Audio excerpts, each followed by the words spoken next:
Então, hoje a gente vai começar a falar das doenças gastrointestinais. A gente vai falar das principais doenças. E a gente vai começar pela a esofagite. Mas antes eu vou falar um pouco do esôfago, que é essa região aqui. O esôfago, ele se encontra entre a boca e o estômago. E ele mede mais ou menos 35 centímetros. E ele leva o alimento da boca até o estômago por movimentos peristálticos. Essa é a função do esôfago. E o esôfago, ele é composto por 3 partes, que é o esôfago cervical, que é o iniciozinho, o esôfago torácico, que é o mediastino, e o esôfago abdominal, que é o esôfago final. E ele é composto por 2 esfíncteres, que é como se fossem válvulas, que permite a entrada do alimento do esôfago, que esse do início, ele vai ser o esfíncter esofagiano superior. E vai ter um esfíncter aqui, que vai ser o esfíncter esofagiano inferior, que vai permitir a passagem de alimento do esôfago para o estômago. Aí, no caso desse esfíncter esofagiano inferior, ele vai ter a importância relacionada à esofagite, que também ele vai, já que ele está próximo ao estômago. Então, ele vai prevenir e ele vai tentar evitar o refluxo, que eu vou explicar mais na frente, se vocês não souberem o que é, porque o refluxo muita gente já escutou falar ou tem até algum caso na família. Então, sobre refluxo, o que é o refluxo? O refluxo é quando você se alimenta, ele vai passar o alimento do esôfago para o estômago, através do esfíncter esofagiano inferior, só que no estômago ele possui ácido. E com a alimentação, tipo, se você se alimentar em grandes quantidades, ou se alimentar e depois já deitar, o que vai acontecer? Esse ácido do estômago, ele vai subir um pouco para essa parte do esôfago. Isso que é o refluxo. Só que o refluxo fisiológico, que fisiológico significa que é normal, será que ele existe?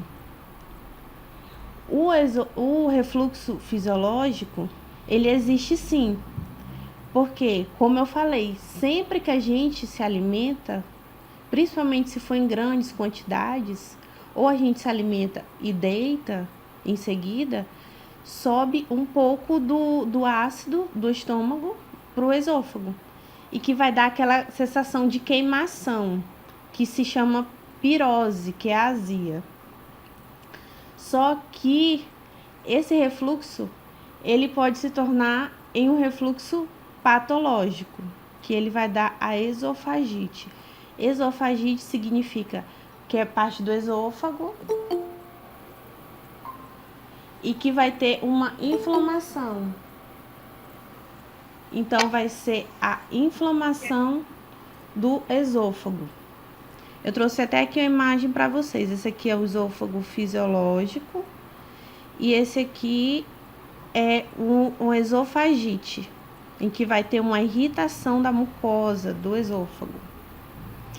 E a esofagite, ela possui tipos, que é a esofagite de refluxo, que é a principal causa, a esofagite eosinofílica, ou uma esofagite por medicamentos e infecções.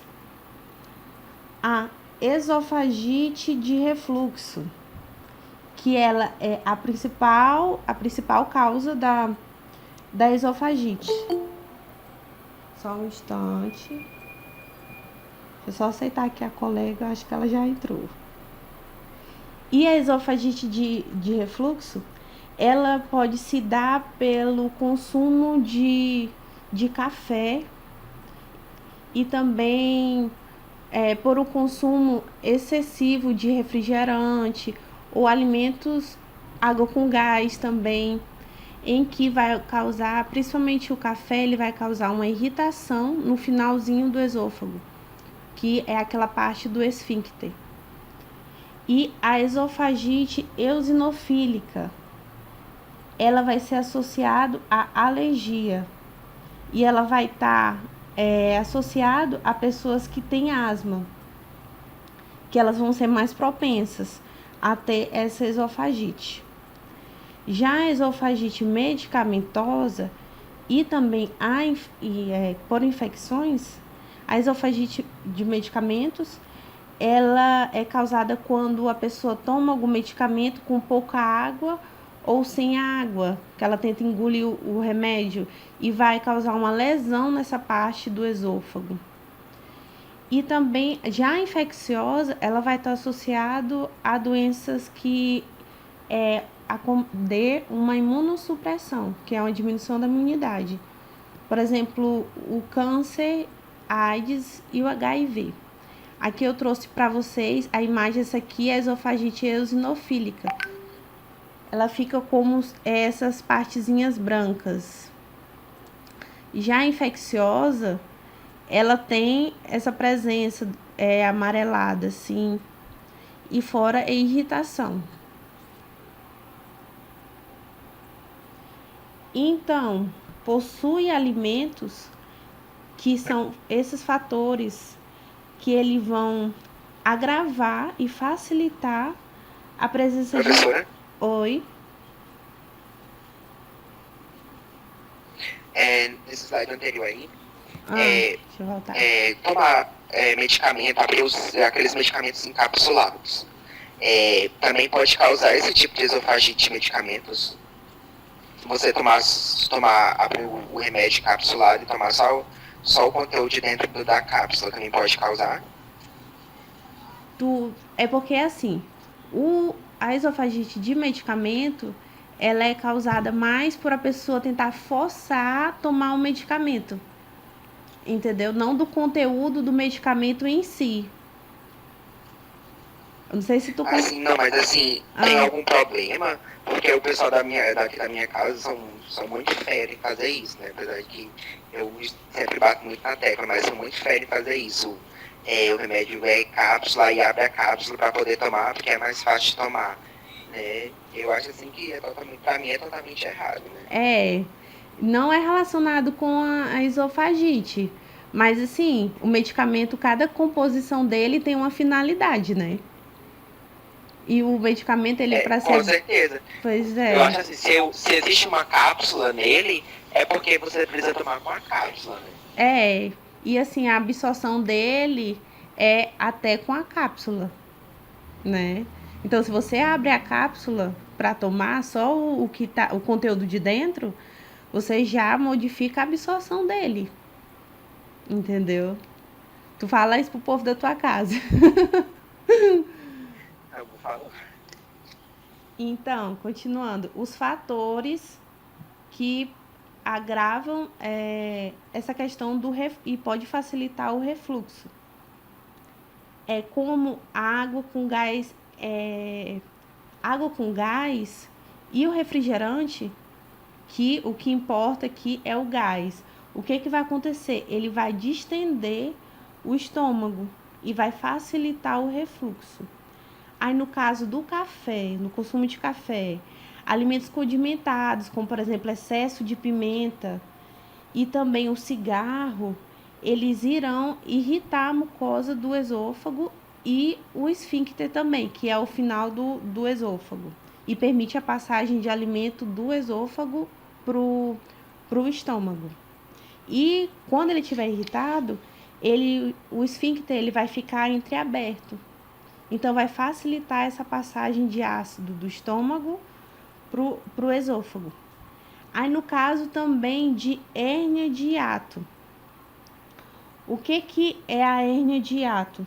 Vai ter o diafragma, que ele vai separar o tórax do abdômen. E o esôfago, ele passa do tórax para o abdômen. E vai ficar como se fosse um vazio, que isso vai se chamar o hiato. Só o que acontece com Deixa eu ver se alguém entrou aqui. Não. Ele tá pedindo para entrar. Então, esse vazio que é o hiato, só que pode ter o alargamento desse hiato esofágico, fazendo com que fique uma hérnia e vai facilitar que o conteúdo abdominal ele suba pro esôfago. Além disso, a esofagite ela é dividida em graus: grau leve, grau erosiva e o esôfago de Barré. O que é cada uma? O grau leve da esofagite ela é apenas a inflamação da mucosa do esôfago. E em lesões contínuas, em que a pessoa vai continuar consumindo esses fatores que agravam, o que pode acontecer? Pode acontecer lesões contínuas que vai se tornar uma esofagite erosiva. E em relação ao esôfago de Barré, o que é isso? O esôfago de Barré, só um instante.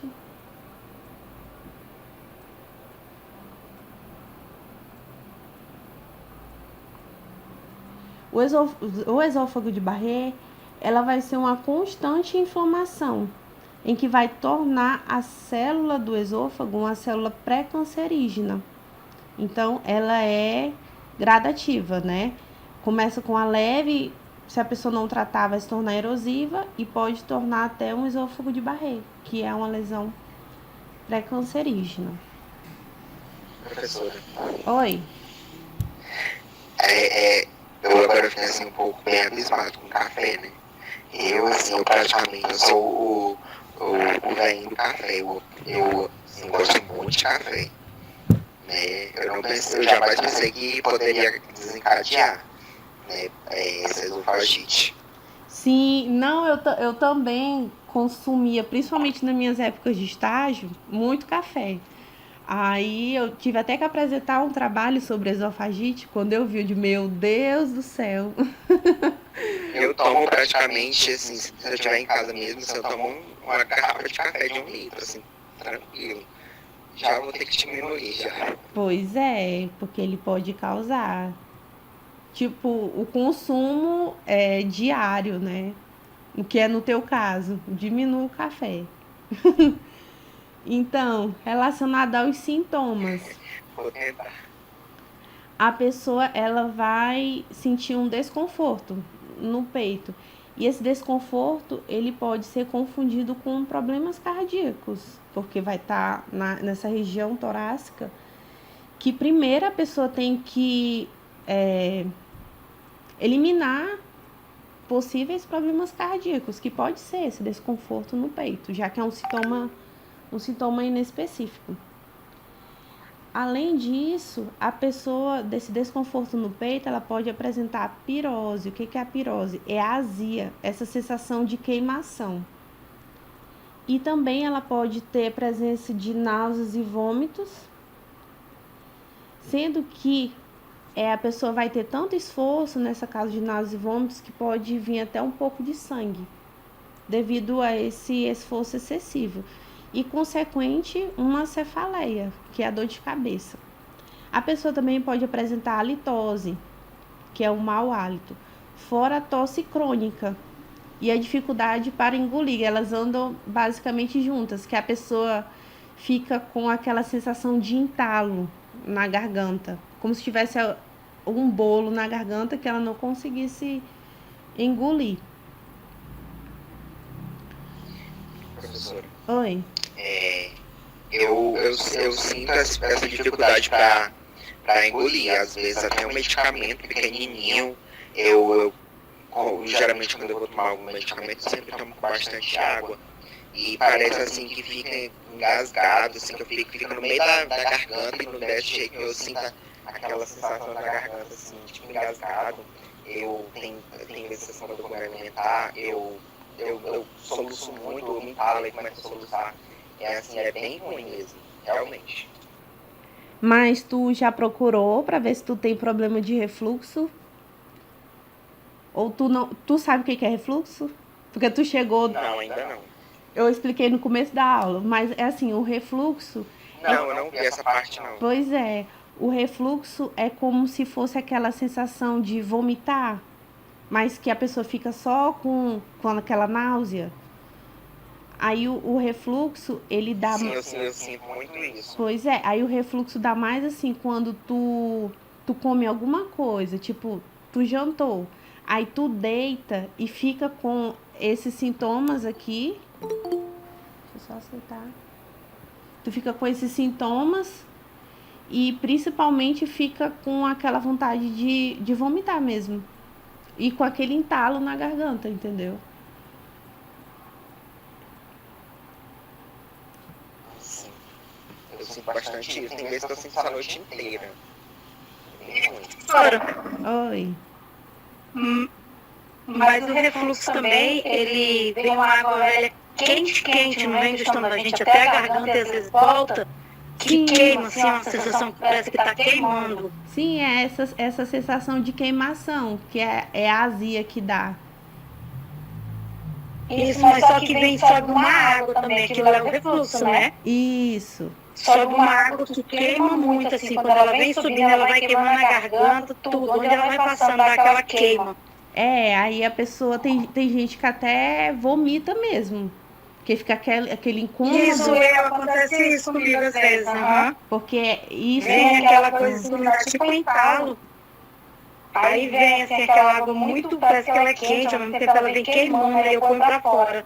Vem com tudo assim, sem nem eu provocar, entendeu? Pois é, Vem por ela mesmo. Pode ser refluxo. Provavelmente. Né? Então... E o tratamento disso aí é o quê? A gente vai chegar lá na aula. O tratamento tá por aqui já, ó. Tá bom. Tá? Aí sobre o diagnóstico, primeiro. O diagnóstico da esofagite, e o mais famoso é a endoscopia. Não sei se vocês sabem o que é endoscopia, mas endoscopia, eu coloquei até uma imagem, tá um pouco ruim, mas eu vou explicar para vocês. Em que é um tubo, como se fosse um tubo, que ele é introduzido nessa parte aqui do esôfago, que vai observar o comprometimento da mucosa do esôfago, que vai identificar o grau da lesão e como está a lesão. Também possui o exame de pH-metria 24 horas. Apesar de ser pouco conhecido, ele é pouco conhecido porque ele é de difícil acesso, mas ele é o exame mais eficaz. Por quê? Porque, como o nome diz, ele vai medir o pH do esôfago por um período de 24 horas. Então, ele é o exame mais específico. E eu coloquei até aqui, só que ele causa muito desconforto, além dele ser de difícil acesso. Aí também tem a clínica do paciente em si, que vai apresentar aqueles sintomas lá, também é eficaz para o diagnóstico, e os testes alérgicos, que é no caso da esofagite eosinofílica. Relacionado ao tratamento, que vocês estão curiosos, tem a parte de tratamento não medicamentosa e vai ter a parte de tratamento medicamentosa, que eu vou mostrar mais para frente para vocês. O tratamento não medicamentoso, ele se dá pela perda de peso. Por quê? Porque a perda de peso, ela vai diminuir a compressão do estômago e, consequentemente, vai diminuir a possibilidade de refluxo, de subir aquele ácido do estômago para o esôfago. Além disso, o que é importante? Evitar os alimentos irritantes, viu, Douglas? O café, diminuir o café, porque esses alimentos, eles vão facilitar a possibilidade do refluxo. E também fracionar refeições,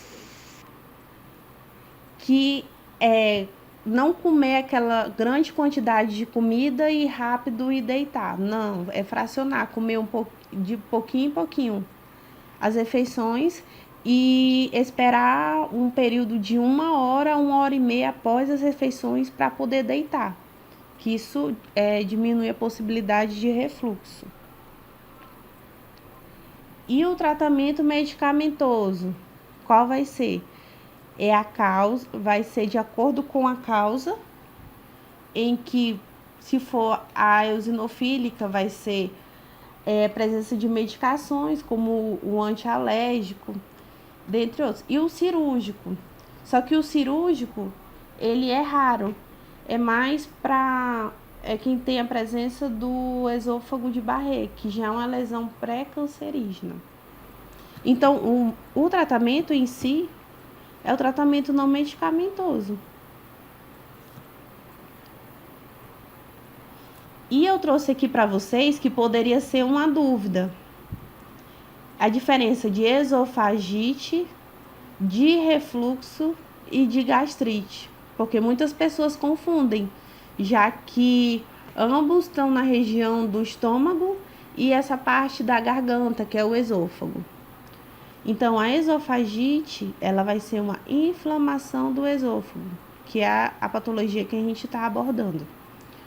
O refluxo vai ser a saída do ácido do estômago para o esôfago.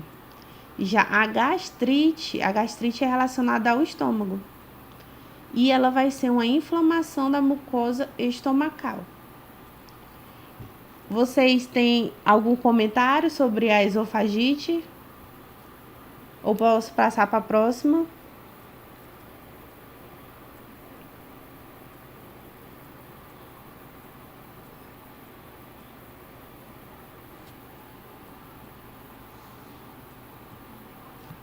Não, professora, pode passar.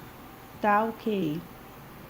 Se vocês tiverem alguma dúvida depois, vocês podem perguntar no grupo, tá? Ou perguntar no meu privado também, que quando eu tiver um tempinho eu respondo.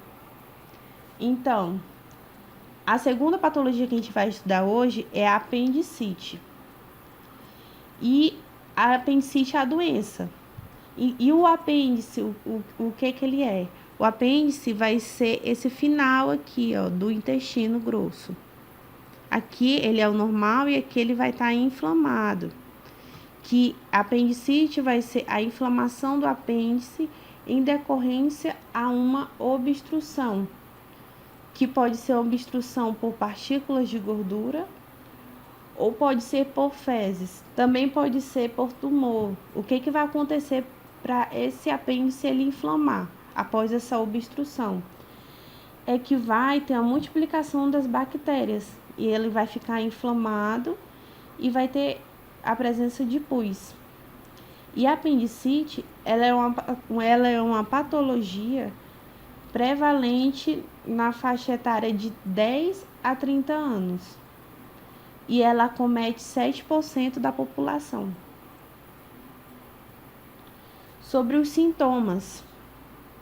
O principal sintoma é a dor abdominal, que ela vai ser acompanhada pela falta de apetite, náuseas e vômitos e uma alteração intestinal, em que para o funcionamento do intestino, ela vai parar o funcionamento do intestino, e pode ter a presença de gases.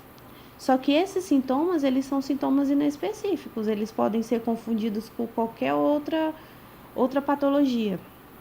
Mas o que vai se definir como apendicite, que são os sintomas específicos? Vai ser a localização desses sintomas, em que vai ser na parte da fossa ilíaca direita, com a presença de peritonite. E o que é a peritonite? A peritonite, ela reveste o estômago. Então, vai ser esses sintomas, mais a localização, principalmente. E o que se tem que observar? Além desses sintomas específicos, a presença de um sinal, que é o sinal de Bloomberg, que ele vai estar positivo. O que é o sinal de Bloomberg? ele serve até como o diagnóstico também, em que a pessoa vai fazer uma pressão nessa região do apêndice e ela vai soltar, em que a dor ela vai se intensificar. Aí vai ser um Bloomberg, sinal de Bloomberg positivo. E o diagnóstico? O diagnóstico ele é baseado no clínico, que é os sintomas que o paciente está apresentando, mais o exame físico, que é aquele sinal de Bloomberg positivo que eu falei para vocês. Só que esses sintomas vai ter que ser por um período maior do que 12 horas, em que cada hora que passa, ele vai se intensificando.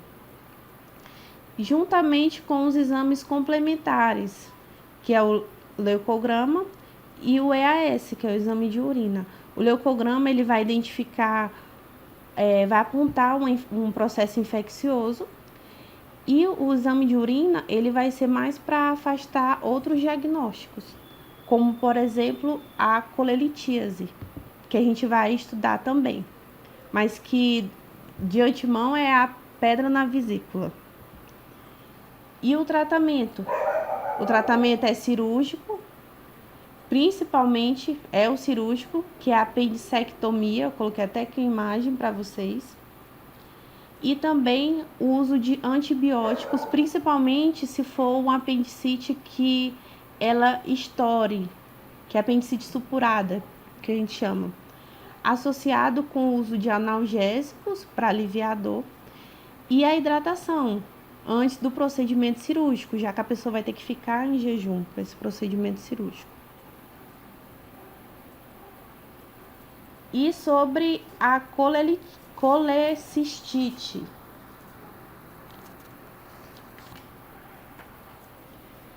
que é relacionado à vesícula biliar. Então, a vesícula biliar, ela é uma armazenadora, ela é um reservatório de bile. E essa bile, ela vai ter presença de colesterol, ela vai ter a presença de bilirrubina, que vai ser decorrente do metabolismo hepático, e ela também vai ter sais biliares. A vesícula, ela é como se fosse, entre aspas, um lixo. Então, ele vai ter que ser eliminado. E quando ele sai da vesícula, esse conteúdo, ele vai para o intestino para ele ser eliminado. Só que nesse processo, o colesterol, que faz parte da bile, ele pode ter a formação de cristais, que aí vai formar os cálculos e vai ocasionar a inflamação da vesícula e vias biliares. Então, eu trouxe para vocês aqui sobre a epidemiologia. A epidemiologia da colecistite, ela é mais prevalente no sexo feminino, porque devido à atividade hormonal e também o efeito do colesterol. Além disso, é mais prevalente também em obesos.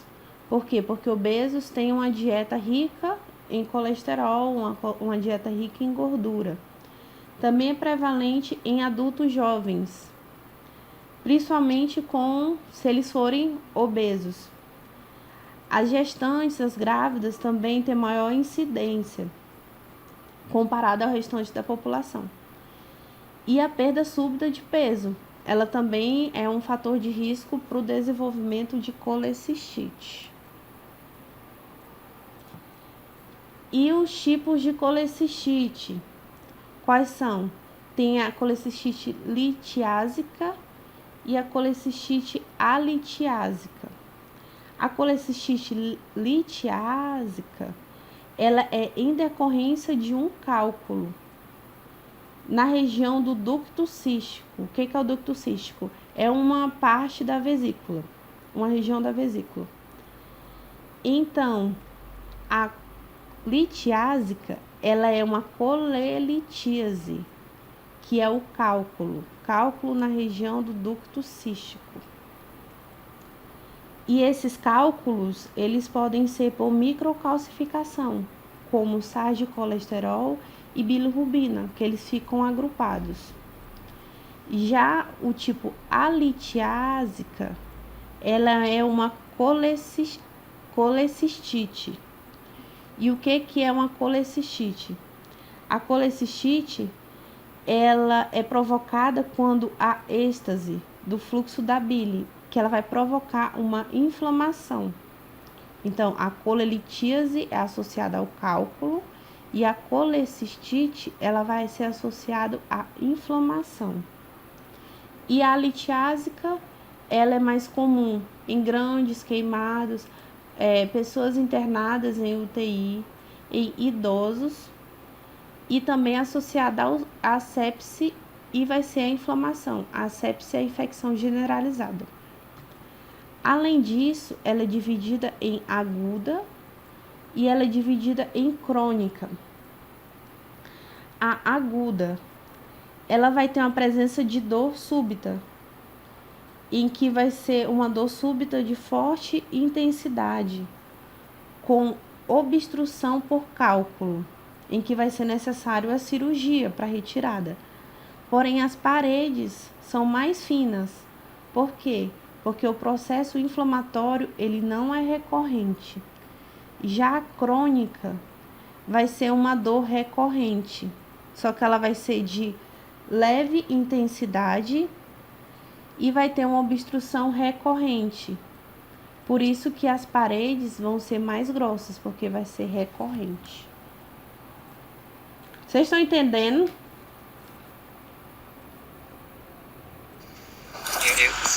Só me explica o que é recorrente, professora. Tipo, frequente. Diariamente, muitas vezes? É, frequente. Frequente.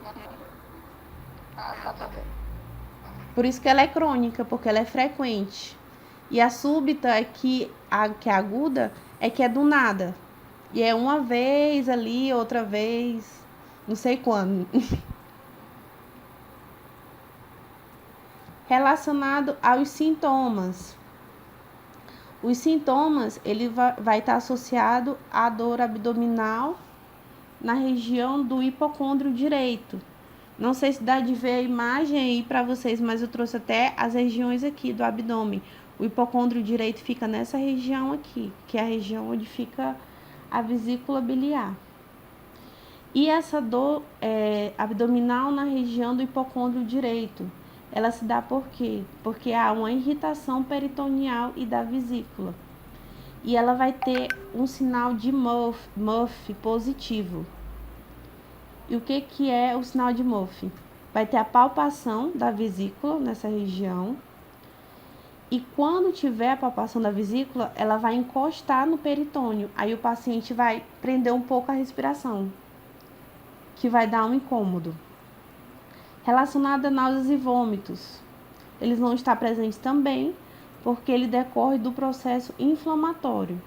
Pode ter febre e vai ter também a presença de colúria, que é a urina escura. Eu trouxe até aqui para vocês a imagem.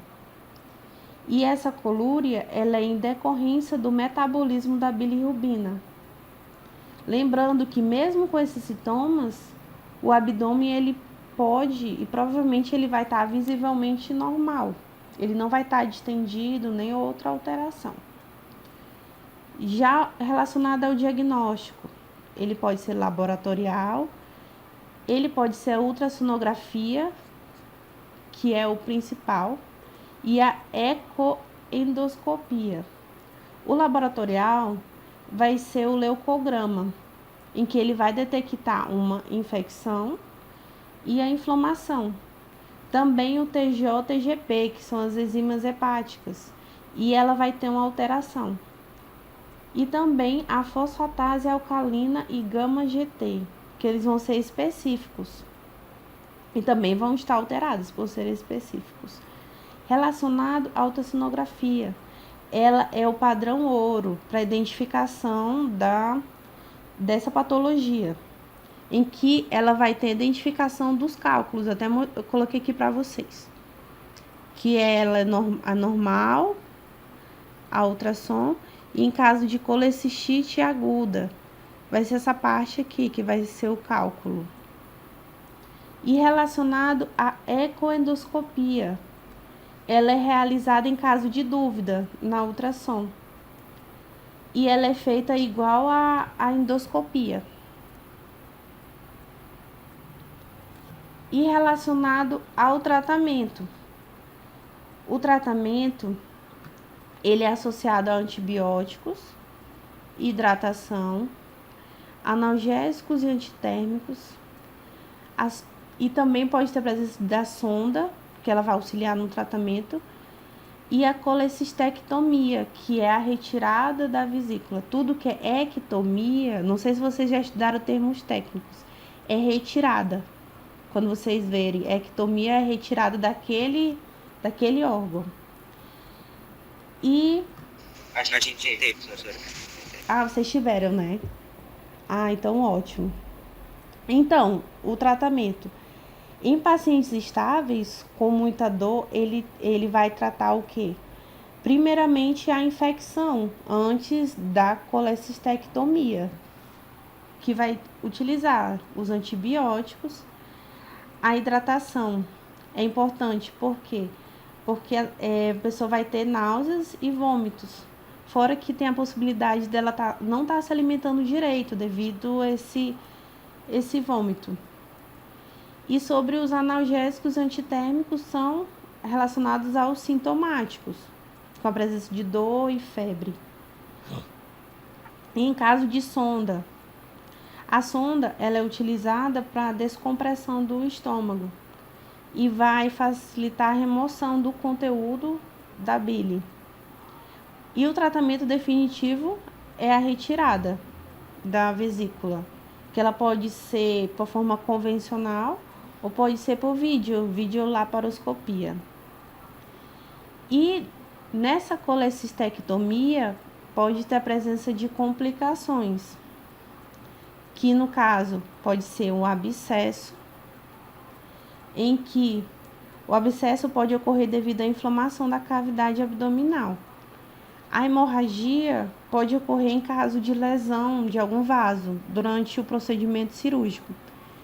Também pode ter a deiscência. Deiscência é um termo técnico, que é a abertura dos pontos após um procedimento cirúrgico. Ele pode ocorrer também. Ou pode ocorrer uma pancreatite, que a pancreatite ela pode ocorrer devido à manipulação da vesícula na retirada e a remoção, em que vai ter a passagem dos cálculos para o colédoco.